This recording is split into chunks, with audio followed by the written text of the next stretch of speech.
In a 1998 interview, Mel Gibson made a number of cryptic references to a dark and evil side of Hollywood that he personally encountered. When I came over here, I was in my mid-20s. Right. The first time I really came over here. You know, I had a whole bunch of weird paranoid suspicions about what the hell was going on because there was a lot of stuff I couldn't understand. Right. And nobody was really bothering to explain it to me. They don't. And I formed a bunch of opinions about the town and about the people in it that were like, surely that couldn't be, because a whole place can't be like, you know, Weird Town, you know, where the stranger wanders in and all the people are in the bar and they all shut up when he looks at them and they tell you don't go into the house on the hill, and it's like that. And then you go away and you think, no, I was wrong. I mean, that's insane thinking. I'm paranoid. I imagined that stuff. That couldn't be the reason for why so-and-so was acting like, could it? And then you find out later on the track that you are exactly on track with a lot of this stuff. Not specifically on track, but that you could, that some of your worst nightmares were real at the time, and you think, a place like this can humiliate you. And it can humiliate you, it can be humbling. I mean, it does rip your life to pieces. Is it? If you'll let it. Yeah. Got a phone call from Mel Gibson. He actually did the final edit of The Sound of Freedom. That's how we know each other, but not well enough that I'd be getting phone calls. And he told me that he was in Budapest at the time. This was right hours after the invasion, and he said he supports a bunch of orphans in Ukraine, and he was worried about them, and he asked if I could help get them out. So now I've got 12 from my wife, I got about 13 others from Mel Gibson, and I'm thinking, okay, I got this list of kids I gotta get out. I told Mel, I said, you gotta help me, this is gonna be expensive. I won't ask you for direct donation, but can you help me film this? You know, let's film what's happening so we can get people to understand and they can support us. He said, no problem. He helped us get set up and started filming. 4 months later, what I thought was gonna be maybe a documentary about Ukraine ends up being a 4-part docuseries that's almost done. It's being produced by DNA Films and executive produced by Tony Robbins.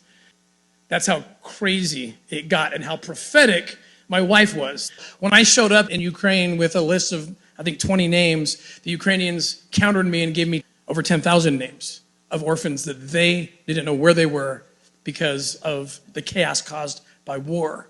And more importantly, and more frightening to me, was the fact that I know that human trafficking is a $32 billion a year business. It's the fastest growing criminal enterprise in the world, and I also know how kids get forced into that market. And it's through vulnerable situations like in the aftermath of a hurricane, mostly in a developed country, or an earthquake, or in this case, a war. I have 3 friends. All 3 of them had stage 4 cancer. All 3 of them don't have cancer right now at all. And they had some serious stuff going on. And what did they take? Jesus. They took some, what you've heard they've taken. Ivermectin and Fenbendazole. Fenbendazole. Yeah. That Yeah, stuff. I'm hearing that a lot. There's studies on that now where people have proven that People they've drinking methylene blue and stuff. Yeah, methylene blue, which was a fabric dye. Yeah. Yeah, it was a textile dye. And now they find it has profound effects on your mitochondria. Yep. You have to make a deal with everyone else, and it's almost unspoken that you are going to be over at some point by people who you may have done something nice for. And it may happen that by circumstance, or even very purposefully, that you someone over. But that shouldn't get in the way of you being able to sit down and have fun with them. You have to still try and love those people. It's not personal. They don't really mean to hurt you. No. Not really. Nothing. You understand nothing. I'll show you what you are. Christopher Walken, first time I ever did a casting session in America, terrified me. Me too. He came to see me on a rooftop in New York. I said, hey, can I talk to you? And he said, sure. He floated in, sideways, through a crowd of people. He was wearing black, and it was like one of those old vampire movies where they don't walk, but they glide. And he moved sideways, and he just sat down in a chair next to me. I just started talking about the Middle Ages, and he began to talk tortures. And we swapped tortures, because I'd read this book on torture. I tried to recall some of the most heinous things I'd ever read in this book, and he was like, oh, and he'd try and top it. I wanted to leave. And because I knew that I didn't want to work with him. Yeah. and he was getting scary. I can always smell a graveyard. I turned around to avoid his steady gaze at one point, and I was looking at a building with the top of the sixes on it, so there was a huge illuminated 666 in red, and I went from that to that to that, and he started smiling, and I thought, oh no, Chris Walken is the Antichrist, you know? I just kept having visions about it. What was that like 12 hours like? And what was that really like? I mean, what does it mean to get scourged and crucified? And the significance of what one single event and what one God-man has done historically and changed civilization. I mean, this is like an amazing thing. Did you ever think it was too much? Of course it was too much. Yes, that was the whole point of it. It was the mystery of suffering, which is the sacrificial lamb, you know. I mean, if it was easy, it isn't worth much. Just hours ago, Mel Gibson's controversial movie, The Passion of the Christ, officially opens this morning across the country. The newspaper, they all pig-piled on, and I was like, you know, seriously persecuted. My rights were violated in every way you can imagine, and no one seemed to give a shit, and no one would distribute it. No one. So I thought, well, you know, and I found this little distribution company with 2 guys and a dog. We sort of walked around the system here, which I think is a big sin. Will The Passion of the Christ kill Mel Gibson's career? And then we went out. I made handshake deals with the exhibitors, went and put it, made a killing. It was just like, went crazy. I'd stopped worrying after the first couple of million, really. I stopped worrying.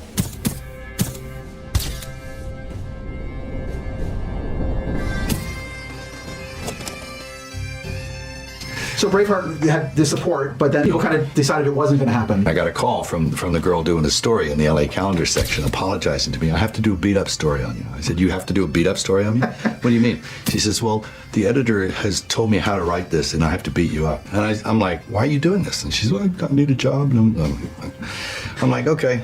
I said, you do what you have to do, and it's okay, I forgive you. She, you know, had conscience about it. Which is good, I guess, but she still did it. But, you know, you get those things in the calendar. It says, this is good and this sucks, you know? Yeah. And they have 2 pictures of 2 guys in kilts. So when he came back to life and became not only successful, but the Oscar winner, is that redemption? Is that... Oh, total. Yeah, total. And the Oscar goes to...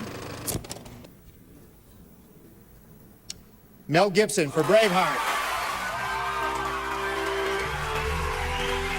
Well, like most directors, I suppose what I really want to do is act out.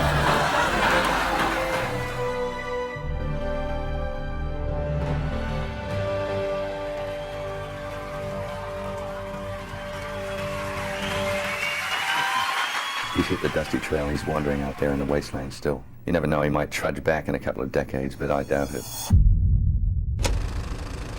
You're getting paid! I'm not! I have earned money for you!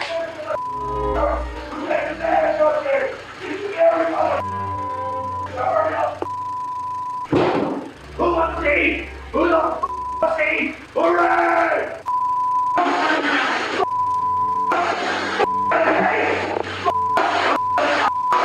That's Gibson ranting at screenwriter Joe Esterhaus last year in Mel's Costa Rica home, losing it over a failed project dubbed The Jewish Braveheart. Joe's terrified son was recording.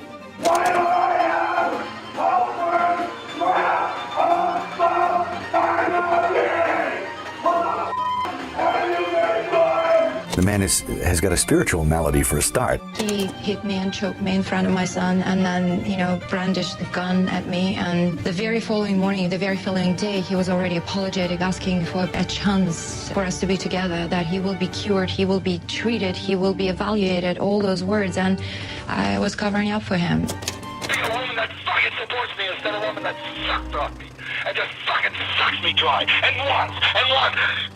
I just need a nice woman to look after my beautiful daughter. You're a pain in the ass! You're a pain in my ass! Stop being that! You're a pain in my ass. Nothing but... Had some time off. It was the off season, you might say. One of the things you said was the Jews are responsible for all the wars in the world. Are those anti-Semitic words? Oh, yeah. Yeah, absolutely. Sounds horrible. And I'm ashamed of that. That came out of my mouth. Now, maybe it was just that very day that Lebanon and Israel were at it. You're talking to the damaged here. It's not the grog isn't the problem. It's up here. You know, that's the problem. I was intemperate in my youth. Let me be real clear here, in sobriety, sitting here in front of you, on national television, that I don't believe that Jews are responsible for all the wars in the world. I mean, that's an outrageous, drunken statement. It's a play, Rust. You perform it. And what's his reason? I am a Jew. Hath not a Jew eyes? Hath not a Jew hands, organs, dimensions, senses, affections, passions? Fed with the same food? Hurt with the same weapons? Subject to the same diseases, healed by the same means? Warmed and cooled by the same winter and summer? The question is, if you prick us, do we not bleed? If you tickle us, do we not laugh? If you poison us, do we not die? And if you wrong us, shall we not revenge? Some people need a big tap on the shoulder. In my case, public humiliation on a global scale seems to be what was required. I'm kind of a work in progress right now, so the risk of everything, life, limb, family, is not enough to keep you from it. That's the hell of it. You are indefensible, and people can help, yeah. But it's God. You gotta go there. You gotta do it.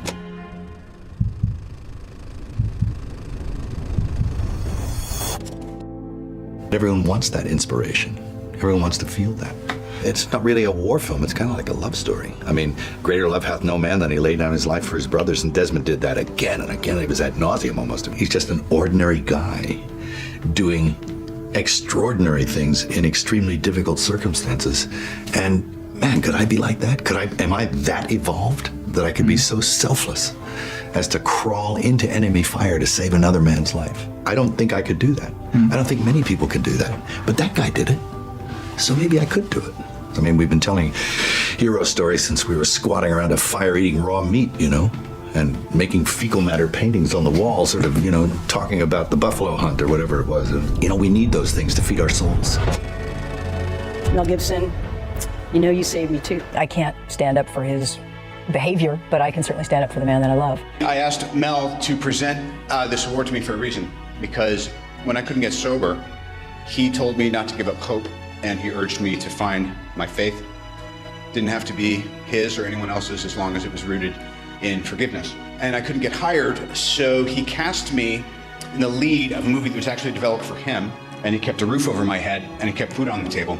And most importantly, he said that if I accepted responsibility for my wrongdoings, and if I embraced that part of my soul that was ugly, hugging the cactus, he calls it. He said that if I hugged the cactus long enough, I'd become a man of some humility, and that my life would take on a new meaning. And I did, and it worked. All he asked in return was that someday I help the next guy in some small way. It's reasonable to assume that at the time he didn't imagine the next guy would be him. So anyway, on this special occasion, I humbly ask that you join me, unless you are completely without sin, in which case you picked the wrong industry, in forgiving my friend his trespasses, offering him the same clean slate you have me, and allowing him to continue his great and ongoing contribution to our collective art without shame. He's hugged the cactus long enough.